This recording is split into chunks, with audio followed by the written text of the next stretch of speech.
I'm Vicki Hoth from Handi Quilter, and joining me today is Helen Godden from Australia. G'day everybody.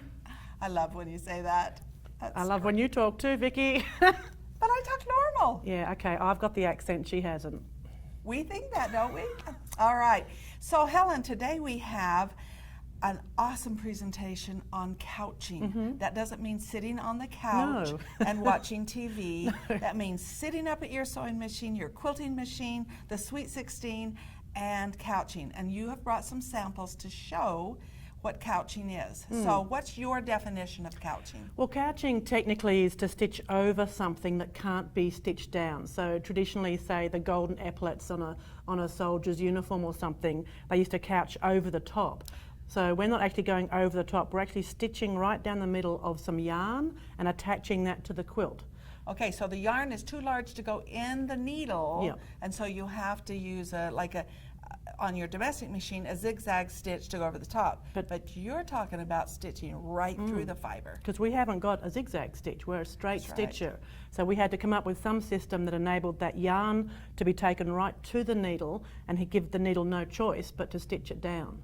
So it's a bit like I was trying to do bobbin work with some of these fancier yarns because of course they couldn't go through the needle, so it had to go in the bobbin, and that works quite okay. You can do bobbin work. But then you have to turn your quilt over and you have to have it defined on the back so you know where you're stitching. So you've stitched it twice, once from the front to see where you're going, once from the back to actually do the bobbin work, but then you can only put, say, 3 yards. You have to hand wind onto the bobbin. So you just get started and just start to get excited and then you got to stop again. So I sat down with my dad one day and was asking him, how can I work from this whole ball of yarn and be able to couch from the top and get this yarn attached to the quilt? And so my dad luckily is a retired engineer, and so off he goes to his garage, and I gave him the foot that we currently had, which was the closed toe foot, and I explained to him what it needed to do. Off he goes. Comes back for his morning cup of tea, and he's designed 3 little feet for me. And so they were made from what I call perspex, but you call that plexiglass, I think. Is that what you call it? Yeah. Plexiglass, plastic of some kind. Plastic. And Dad had made a little shape that inserted into the bottom of the foot. And then I tested the idea, it worked brilliantly, so now Handi Quilter are making it. And that's one thing I really like about this company, is their motto is designed for quilters for quilters. Right. So they listen to us. So when we come up with an idea and it's going to benefit all quilters, they run with it. So now we have the foot available, and it's... So you're talking about 3 of them. Yeah, which there's actually means 3 of them. there are 3 different sizes for the different fibers that you may choose. Correct. So when you get your little set like this, there's 3 in there. The first thing I recommend is to get your permanent marker and write on here 1, 2, 3, because there's 3 different sizes, and otherwise you're sitting here trying to, look at the little hole and work out which is which. I'm not sure if the camera can pick up on this, but it's like a little funnel, a little funnel of plastic that channels that yarn right down to where the needle is going to be stitching. So you have the different size holes, so it's 1.5 mil, 2 mil and 3 mil, depending on the thickness of your yarn. See, I don't know if the camera can even see the difference in those from the largest to the smallest. So 1.5 to 3 mil. Yeah.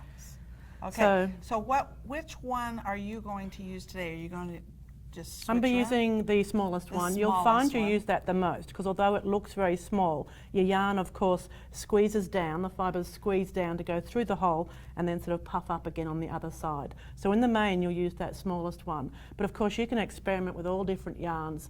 There's the chunky bobbly sort of ones. There's some that we call eyelashes. They're sort of fluffy ones. Yes. Yeah. Now personally I don't like the look of those as much because they don't make such a defined line. Because they're a real fine thread and they're fluffy. It makes a shaggy mess. But if you were trying to create cat's fur or koala fur or something, it absolutely will make that fluffy, furry look for you. Okay, so before we show how to install it or how to make sure it fits properly, let's look at some of the things, some of your quilts that you have done, and amazing. So this is fairly simple with a raw edge square on the background, just ironed onto the cream fabric, and then I've actually couched just with 3 different yarns here. So this is a variegated acrylic, so you get all those beautiful colours just changing. Which is awesome. And then I've actually filled the couching, so you can just do straight sort of open line work, or you can actually fill and do like yarn painting. It's like thread painting, but it's yarn painting. Beautiful. It gives it a real good dimension to it. You can't help but want to touch it. Everyone wants to touch absolutely. it. Yeah. And the thing is that I can just It's run all my attached. It is attached. It is all attached. Absolutely. Okay, let's see the next one.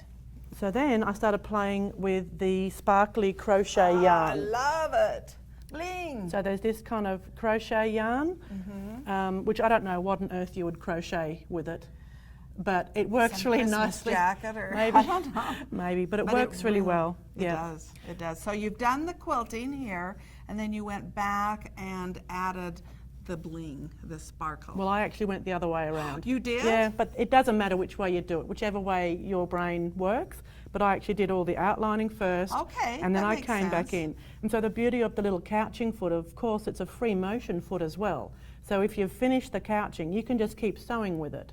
The only, like I'm doing your free motion quilting, but the only difference is that with the little plasticky insert, it's a little bit harder to perhaps see through. So if you were Okay. trying to do micro work, you would definitely just swap that foot out. But you could continue to But you quilt can absolutely just without the fiber, the yeah, yarn. it's just the Okay. same. Just All the right, same. let's move on to the next bling. Oh, what is So this? this is the Waratah, which is a flower, a native flower of Australia. It's a bit like a South African protea, but it's actually not even the same species, but it's like that. This is a very big bloom, and it's quite a plasticky flower almost, and it has these really spiky leaves. But it's a beautiful flower, but I really like the contrast of the heavy yarn and then the finer stitching. So you're really enjoying the quilted line. And I like the variegated that you put with that. Because for me, So it's is all this- about the quilting. Is this one row Yep. around or two? No, just one. Okay, Just all right. one. All right, let's see some more. Woohoo! So this is based on our Australian gum blossom from the eucalyptus tree. So this is very much enlarged. But that's something to remember about too when you're doing your couching, because the line we are placing down there is about 1/4 inch thick. It's not a fine line like we can create with our thread. So when you are doing any of your stitching, you're certainly not doing micro work because it's completely lost in the couching. So if you did micro, it would just really fill it in. It's just not even, Yeah. you just really can't do that. And any of the designs you do, you have to think on a bigger scale. So if you were going to applique or couch some flowers, you have to think on a bigger scale because it's like you're using a big fat marker rather than a fine pen to draw that picture, let's say. So Okay. think bigger. Yes. So on this, do you match up your thread color with the fiber you're doing? Yes, more than likely. It does sink in, so the thread colour does sink into that yarn, and so I'm pretty sure I probably used that tan colour yeah. and then just stitched into here, but quite frankly, you can't even see the thread. It really can't. just sinks in. It would only be if you're using a very pale colour or a white yarn, then you would definitely use a white thread. Yes. Unless you wanted it to stand out, but I don't think you do. I don't think so. Okay, let's see what else. Oh, you've added the bling with just some, is this acrylic or a cotton yarn? No, this one is acrylic, and I'm actually liking the acrylic yarn the best for a few reasons. It's a very consistent thickness. So if you get a lovely hand-dyed wool, like a pure wool, it's quite often varying in thickness. The variegations, the colour combinations you can buy in the acrylic, there's a huge range of them. Yes. And best of all, they're really cheap. Sorry, inexpensive.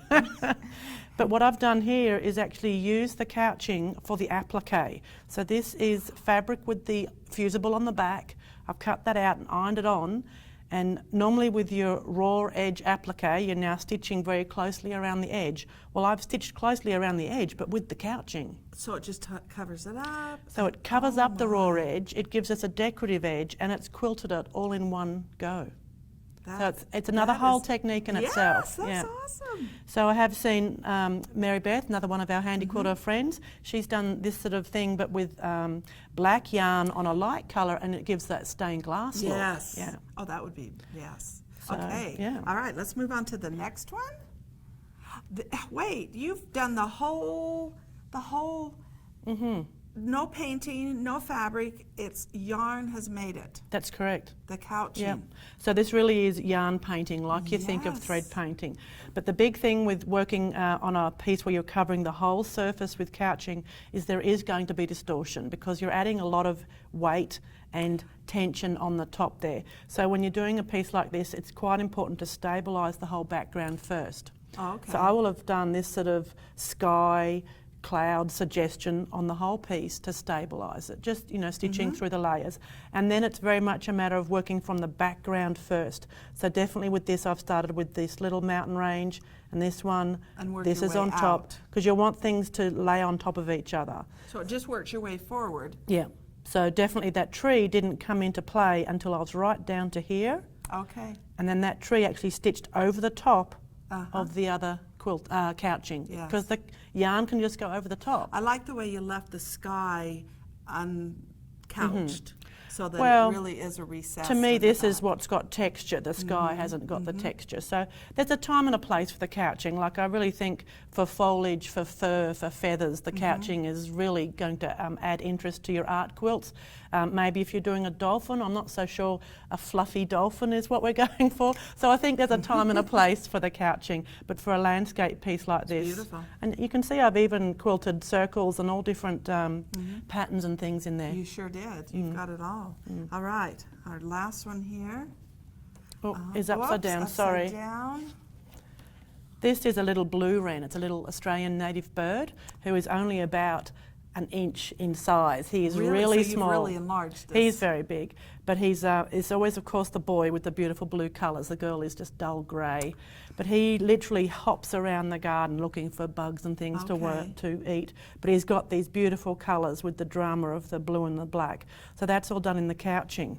Well, I like how you have the layers here that you can see through it. You haven't couched so tight. I'm sure you did this first, and then you placed this on there, and then that. So you're getting that dimension. So you do have to think about your layers and the order that you do things in. So even here, I would have done that tail, the blue and the black, before that wing went on top. But Vicki, this one here, the blue wren and that previous landscape piece, if you want to jump online to helengodden.com, you can actually do this class with me. It's an online class. Yeah. Oh, you could print off. You print off the pattern. I then give you a requirements list of the sort of colours, the coloured yarn you need to do, and then you'll watch alongside with me like I'm doing today and learn the techniques and then be able to create that project. Yeah. Oh my goodness. You get to use all that yarn that's at home, all the leftover from the jumpers or sweaters and things. Yeah. Yeah. Okay. So let's go to the machine now. Okay. And tell us how to get it ready, the machine ready to put that foot on and make sure it quilts properly. So most of our people now have the Sweet 16 or any of the Handi quarter machines. It actually works on any of them, the Waratah, etc., that has the little conversion, that little ankle on the foot section that enables us to swap those feet over. This is called a conversion mount, and if you don't have it, you can purchase it on at your retailer or on our website, and it's the conversion kit, which will give you the open toe foot and the closed toe foot, which is the ruler foot. You need that for your rulers, yeah. So the open you're going to use for your micro work and the closed for the rulers. But now that we have this sort of ability to change feet, we have 9 feet. Yes, yes. We have echo feet, glide feet, our regular feet, toe, couching toe, feet. and the couch. Yes, and I love the echo feet because for rulers and for echoing around designs. So I like their pretty colours. Oh. Of course. Of course. So, but when you do first put that foot on, something that's quite important the very first time is to lean forward on your machine and rotate that hand wheel. Or else have someone rotate it for you. Some of us have got really long arms, Vicki. Yes. Yeah, rotate that hand wheel because you want to just ensure that that needle is absolutely in the centre of that couching foot. Okay, so when you've tested that, if it's not in the centre... So you don't have to put it all the way down, just enough to go into the Just to check it. centre. Because what can happen, worst case scenario, is that this isn't aligned and the little needle is actually hitting on the plastic. So as soon as you started to sew, of course you're going to break your needle, Or chip a little of the Chip plastic. a hole, That's yeah, usually what that's we see usually what happens, yeah. if they're not centered. So otherwise, just this little, what I call spanner and you call wrench. Wrench, and it comes with your conversion kit, so it will be in there. So if the camera can zoom in on here, we've got this little nut just here, and that's what you would loosen off and just change the alignment. Yeah, so you're going to just barely loosen Yeah. that. And then adjust it. Adjust and then this. when you tighten that back up, you need to be really careful to hold the foot so that, because you're going to tighten that, and you need to hold the foot and turn it the opposite direction. Correct. So that they, you know, don't distort or don't move the... And that only takes about a minute of concentration here, but once that is right, it'll be right for all your couching feet. It's just that very first time you start to couch, Yes. I just would like you to double check that for me, please. Good, yes, because you'll have success. Yeah, that's All right. All right, so now, I know that's a really, really tiny hole, and I'm seeing the fiber that you've got there, the yarns, and I can't, how are you going to get that yarn into that little tiny hole? So you're imagining that I'm getting down here and trying to... Thread that through there Okay. and just... Well, a very good friend of mine, Vicki, showed me how this is done. This is a really good little trick here. And this is the main part that you need to practice at home to really be confident with your couching. It's just the how to get started is actually the hardest part of the whole thing. And yet it's like, It's easy when you've done it, but it's the only part that people, when I'm teaching, that's the bit we have to practice quite regularly. Chase that foot around there. Oh, let's grab that foot. It's a good idea to have the foot in place. So as per usual, I'm just going to do my foot tap or my little button up here, needle down, needle up, and bring up that bottom thread. That's just like we always do. And you want, when you bring that bobbin thread up, you want the top thread to go down through the hole. Correct. And it will do that. So I have both threads now between the foot and the material, and I'm holding them out here to one side. So you can kind of see that with the camera. Yep. That it's going down through. Okay? Okay, so that's as per usual, as if we would now just start stitching. So now you get your yarn, whatever colour you want to use. And we're going to pop that yarn through this large gaping hole here. So from the needle bar, or the presser bar, and to the needle bar. So that's them. that big gap there. That's easy to find. Pop it through there, pull it back on a little loop, and this is the tricky bit, is I'm pulling it slightly to one side. Can we see that? Okay. All right, you're just pulling it. Pulling the thread across to one side. So now when I do a foot tap, that needle goes down, needle goes up. I've actually done one stitch around that yarn. Okay. So it's actually now sort of attached to these threads. So now these two are going to pull that yarn through that hole. So go ahead and pull that through. Right, so now I'm pulling, but I'm pulling and moving. So you're not even, you don't even have a hold of that. See how it's quite firm?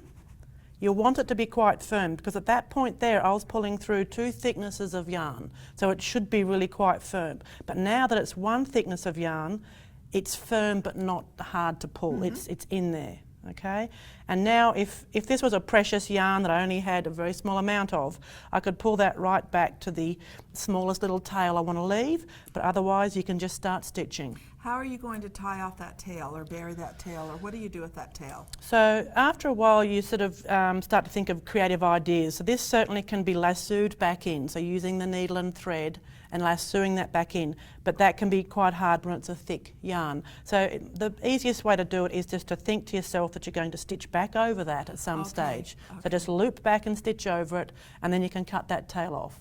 And you'll come up with creative ways of how to hide those tails. All right. So now you just start stitching, and I will go back and over that tail. Okay, so that's taken care of. Now you can take your scissors. And I can get rid of that. And what are you going to do with all this yarn out here? Right, so this is the thing that you have to get used to, is to have a whole heap of excess yarn, unravelled, ready to come with me. It's got to be ready. You can't have this tightly wound. You so can't, no tension on no that tension at all. And believe me, I've tried all different methods of putting the ball of yarn down on the floor, or attaching it up here, or sitting it on my head, whatever, trying to find I can imagine that one. Yeah, that'd be a mess. But you really just have to have that loose pile of yarn ready to flow with you.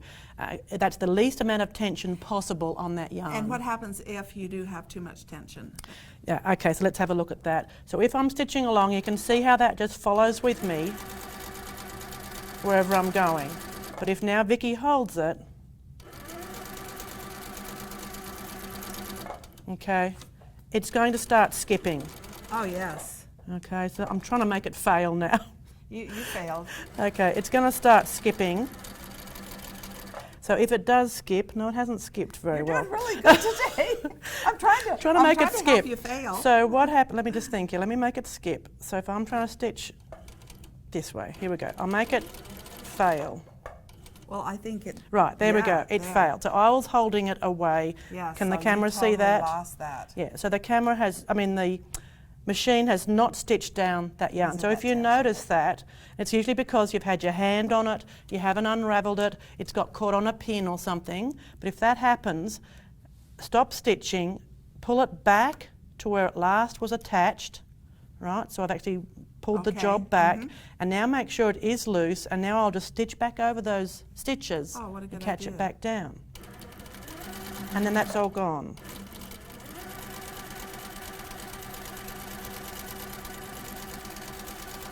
Okay. I'm just going to kind of help you here a little bit. It's nice to have an assistant, but yes. So then you can also stitch right the way across the top of your work.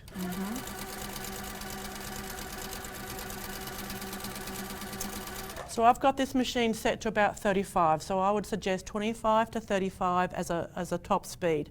You don't want to be going too slow, because when you do that curve, that's the point where the needle might skip. So if the needle's going that little bit faster, it might skip one stitch, but the next stitch it'll catch. Okay. So I'm going to just help you with your hair there. so much She's to got look after. So much hair. I'm going to help you some more, because it just is wanting to fly all in over your the face. place. Yeah, so I can stitch over the top of myself completely. So that works as well. Yes. So the other two things you have to watch for is that occasionally as we're stitching along, this might do a little loop.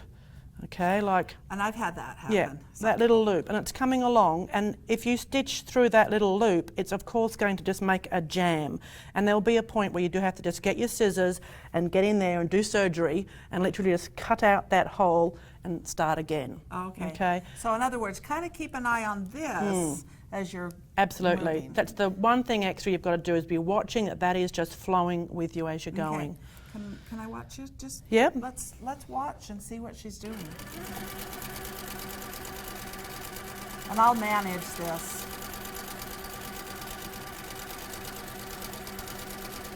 So I'm not having to, guide this in or anything. It just follows wherever I go.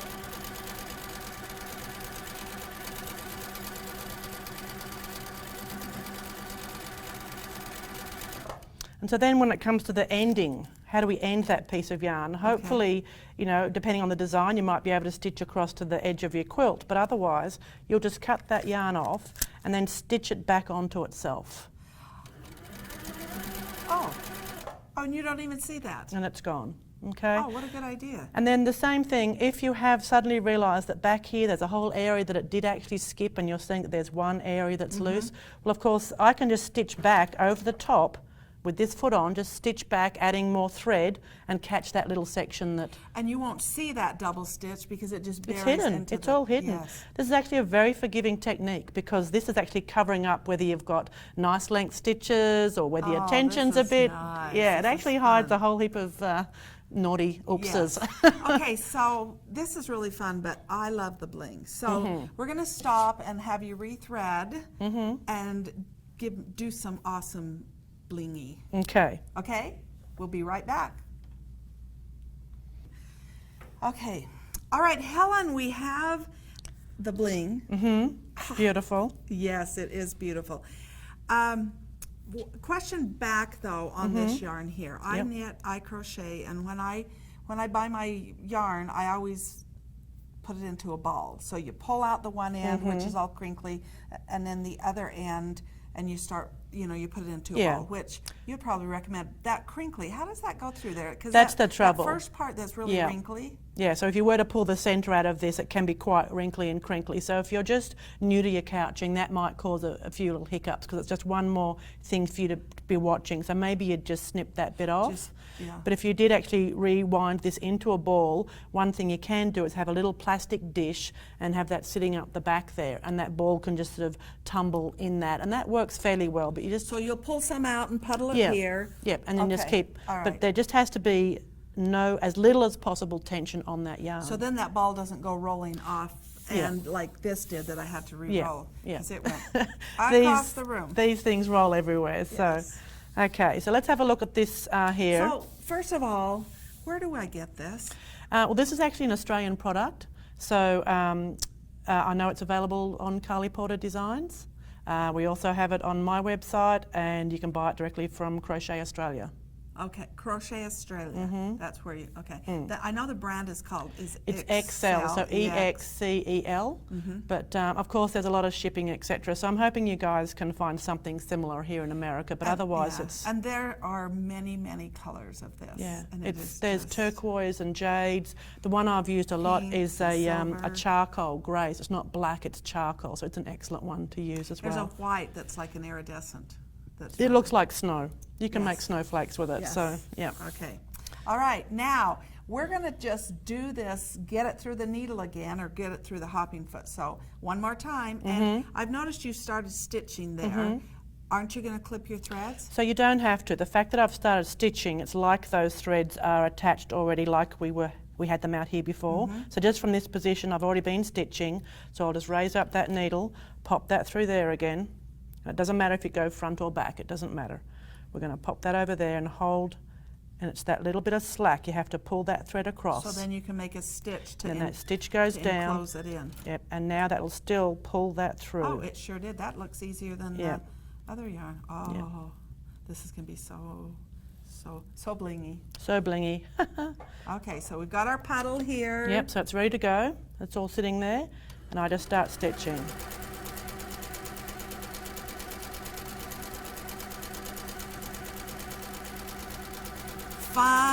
Fun, patriotic, 4th of July. Of course, you're not a 4th of July girl, but you have your own. Yeah, fun, Christmas, anytime you want to add some sparkle to your quilts, some dimension to your quilts. I tell you what's also nice is, I see some of these lovely quilters that will add a piping into their binding, that little peepee piping. Well, that's way too technical for me, Vicki, so I do it with this. Oh, that is I just stitch a piping, so it literally takes about 2 minutes to do a straight line. I can use the ruler if I need to and actually get that yarn to pick a yarn or a sparkle that picks up the colours of your quilt, and I'll get that piped edge. I love that. Another thing that I have found when I use this is that I feel like I'm a better quilter because it's a thicker, you don't see any wobbles, it's smooth. It is more forgiving. You can't see my stitch length, my tension. It's very forgiving. When we had our class at Academy, there was certainly some ladies that were very happy with how their quilting looked with the bling. It just added that extra dimension. But particularly with the bling, think about putting something on top of your design. So like adding stamens to flowers, or adding a spider web in a garden, or adding cat's whiskers, adding that little bit extra interest so that people looking at your quilt have got that little bit extra to look at and enjoy. Okay, so I'm making a watermelon quilt right now that I need to either hand embroider the seeds on it, around it, or put buttons. I am going to do the bling. Not the bling. I'm going to use black. You could couch, black yarn and couch, and it'll just give that. Oh, that just solved that. It'll add that little extra to it. Yeah, beautiful. Okay. Look at that. So I want to show you a few other quilts that I've done with the couching. This is extreme couching. Yes, I see the one both of the ones hanging back here are extreme. So tell me about them. So the one with the eagle is actually the entire surface has been couched, and I know from now a bit of experience that there is going to be distortion. So for that one, I've actually used a whole stabiliser underneath that couching, and I've used what we call Buckram.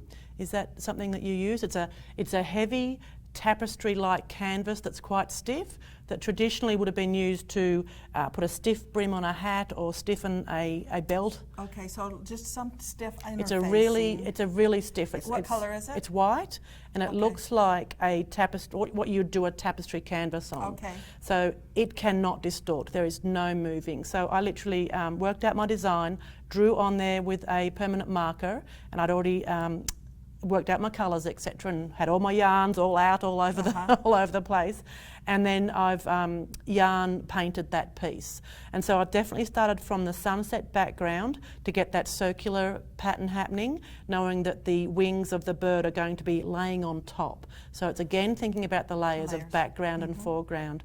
And what you can't actually notice in that one is there's a whole section where below the bird's eye on his cheek, I did a crimson coloured yarn. I didn't like it. I didn't unpick it. I just couched over the top of it. So that added more.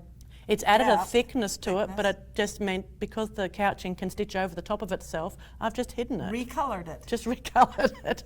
No erase, no, okay. Oh, and I love the movement. The yarn has really created movement in that piece, so it's a pretty special piece. And then I've done a couple of landscape pieces. So one of them is based on where Darren, our lovely CEO, lives, from Missoula, Montana. So it's depicting a whole scene. And the blue in the background of this one is actually a graded fabric, one of the So Batique's graded fabrics. So it goes from the light blue all the way down to the dark blue. And I've let the dark blue just peek through down the bottom to get the reflection of the sky in the water. Okay. So that was rather a nice piece. And the other one has a slightly different look. It's bleach painted. So that's one of my signature techniques, where I start with black fabric and I actually paint with the bleach. And that reveals usually a orangey terracotta colour. And so I've used that to create the Australian landscape in the background, and then we've got the couching details which are right forward. So you're getting that depth of field as well within a pictorial piece. Beautiful. Yeah, so you can choose your yarn to have the really fine, pale colours in the background, or the chunky, strong coloured, heavily textured ones in the foreground. So you're really getting that change of texture to help with an illusion of depth. A whole new art. Yeah, it's a whole new pictorial way of thinking. Beautiful. Wow. Oh, thank you, Helen. This is just mind-boggling of the things that you have done to create beautiful artwork, award-winning artwork. Yep. Thank you. Yes. Oh, thank you, Handi Quilter. Thank you for joining You're us welcome. today, and let's get quilting. Get off the couch. Get off the couch and get on here. Don't couch potatoes here. Excellent. Thanks, All right, Vicki. yes.